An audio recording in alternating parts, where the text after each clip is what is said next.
안녕하세요. 분만찬 기자들에서 만을 맡고 있는 윤진만 기자입니다. 오늘은 2002년 한일 월드컵에 대해서 간략하게 좀 말씀을 드리려고 나왔는데요.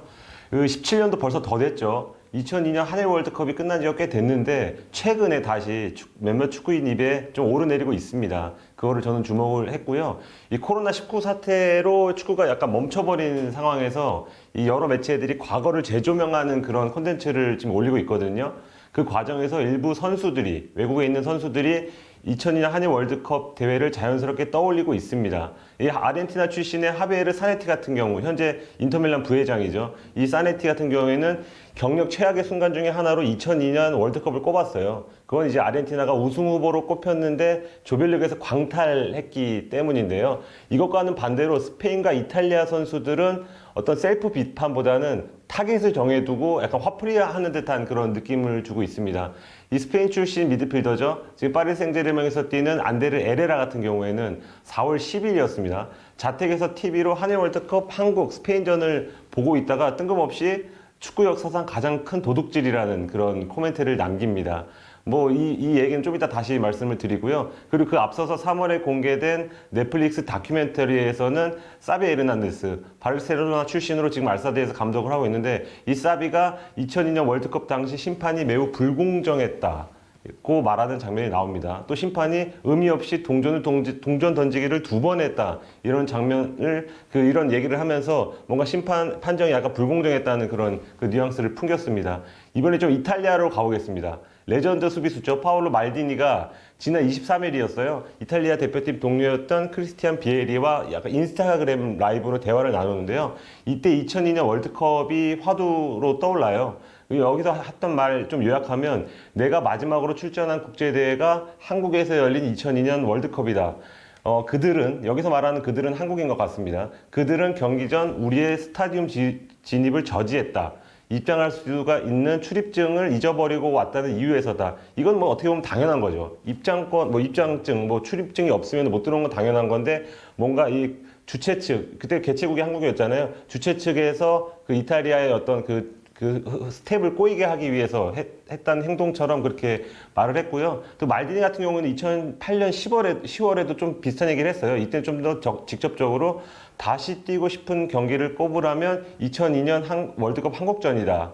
나는 심판에게 화를 낸 적이 없는데 그날은 화를 내지 않기가 어려웠다. 아내에게 배운 스페인어를 이용해 심판에게 모든 나쁜 말을 쏟아냈다고 말합니다. 이때 심판이 스페인어를 쓰는 모레노였죠.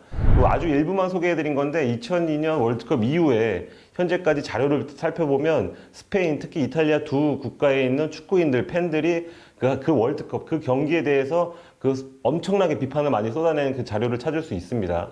왜 두 국가의 선수들만 이렇게 열폭을 하는지에 대해서는 제가 이렇게 설명드리기보다는 또 26일에 올라온 기사가 있어요.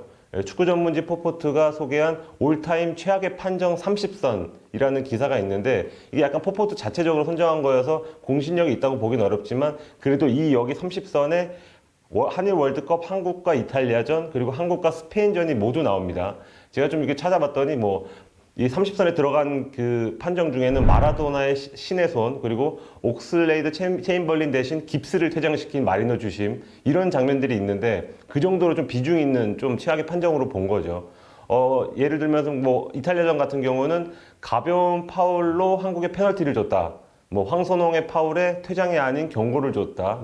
델피에로를 향한 팔꿈치 공격, 그리고 말디니의 머리를 가격한 이천수의 킥은 그냥 넘어가고 다이빙 모션을 했다는 이유로 또띠에게 퇴장을 명했으며 톰마시의 연장 극적인 득점을 취소시켰다. 그래서 모레노 주심의 판정이 여러모로 석연치 않았다고 이렇게 적었고요. 스페인전에서는 가말 알 간두르 심판이 2개의 득점을 취소해서 스페인을 화나게 만들었다. 이렇게 이유를 댔습니다. 이 부분은 약간 앞서서 설명드린 에레라가 했던 발언과 조금 비슷한 결이라고 보시면 될 것 같습니다.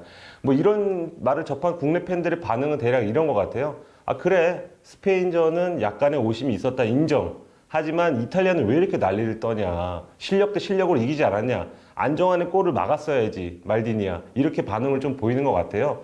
근데 저도 이제 생각이 좀 아주 한국 사람이다 보니까 틀리진 않는데 좀 종합하자면 각자의 입장이 조금 다를 수는 있어요. 그리고 하나의 판정을 바라보는 경기 시각도 다를 수가 있는데 만약에 반대의 경우라면 우리도 역시 비슷한 감정이 있을 수 있었습니다. 우리가 강호고 상대가 개체국이자 약체인데 저희가 졌다. 그러면 어떻게든지 핑계를 찾으려고 할 수 있을 것 같아요.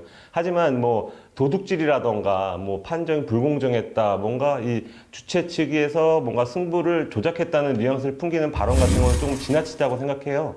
근데 저는 이제 제가 한국 기자 입장에서 이렇게 말을 하다 보면 팔은 안으로 굽는다고 할 수 있으니 좀 그 당시 2002년 당시에 거스 히딩크 대한민국 대표팀 감독의 발언으로 좀 정리를 해볼까 합니다.